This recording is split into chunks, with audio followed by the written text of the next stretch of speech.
সারা বিশ্বের প্রবাসী বাংলাদেশিদের মাঝে যেন হঠাৎই ঝড় উঠেছে। সামাজিক যোগাযোগ মাধ্যমগুলোতে ছড়িয়ে পড়েছে একটাই স্লোগান, ডক্টর ইউনূস থাকলে টাকা পাঠাবো, আর না থাকলে 1 টাকাও পাঠাবো না। এক অনিশ্চিত উত্তেজনার মধ্যে দুলছে বাংলাদেশের অর্থনীতি। কারণ এখন শোনা যাচ্ছে ডক্টর মোহাম্মদ ইউনূস প্রধান উপদেষ্টার পদ থেকে সরে দাঁড়াতে পারেন। আর এই গুঞ্জনেই আতঙ্কে কাঁপছে পুরো প্রশাসন। তিনি যদি সত্যি পদত্যাগ করেন তাহলে শুধু পদ ছাড়বেন না, সঙ্গে নিয়ে যাবেন কোটি কোটি ডলারের রেমিটেন্স।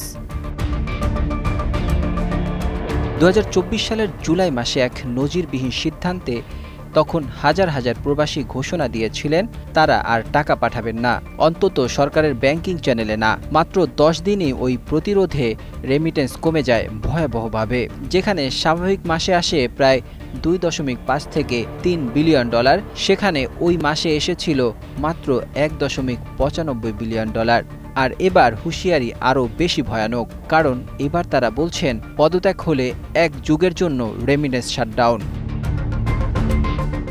একজন সৌদি প্রবাসী হানাম মাহমুদ ফেসবুক পোস্ট করে লিখেছেন, ডক্টর ইউনূস যদি অভিমান করে সরে যান তাহলে আমরাও অভিমান করব।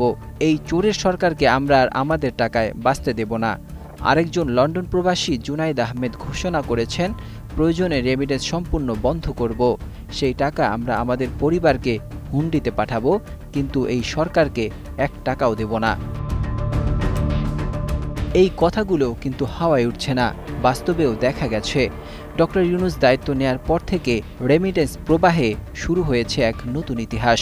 গত মার্চ মাসে রেমিটেন্স এসেছে 3.299 বিলিয়ন ডলার, বাংলাদেশের ইতিহাসে যা সর্বোচ্চ।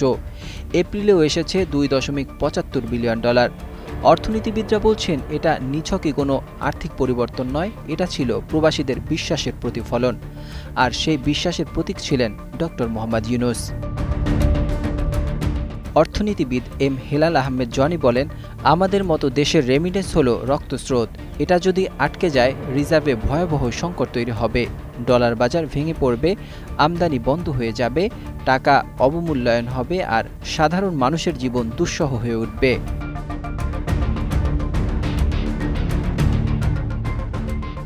সরকারের ভেতরও শুরু হয়েছে অস্বস্তি, কারণ প্রবাসীদের এই হুঁশিয়ারি শুধু অর্থনৈতিক না, এটা এক ধরনের রাজনৈতিক প্রতিবাদও। কেউ কেউ বলছেন এটি রেমিটেন্স বিদ্রোহ, যার নেতৃত্বে রয়েছে এমন এক শ্রেণীর মানুষ যাদের হাতে দেশের রিজার্ভের ভবিষ্যৎ। এখন প্রশ্ন হলো, ডক্টর ইউনূস কি আসলেই সরে দাঁড়াতে চলেছেন?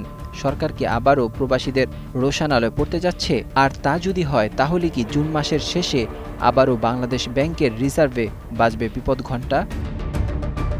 একটাই বিষয় এখন স্পষ্ট, বাংলাদেশের ভাগ্য অধিকাংশই টিকে আছে প্রবাসীদের উপর। আর এই মুহূর্তে তাদের মুঠোই যেন হয়ে উঠেছে দেশের রিজার্ভের শেষ আশ্রয়। আর এ সব কিছুই নির্ভর করছে ডক্টর মোহাম্মদ ইউনূসের সিদ্ধান্তের উপর। তিনি যদি থাকেন রেমিটেন্স আসবে, দেশ বাঁচবে। আর যদি চলে যান তাহলে হয়তো কাঁপতে শুরু করবে গোটা অর্থনীতির ভিত্তি।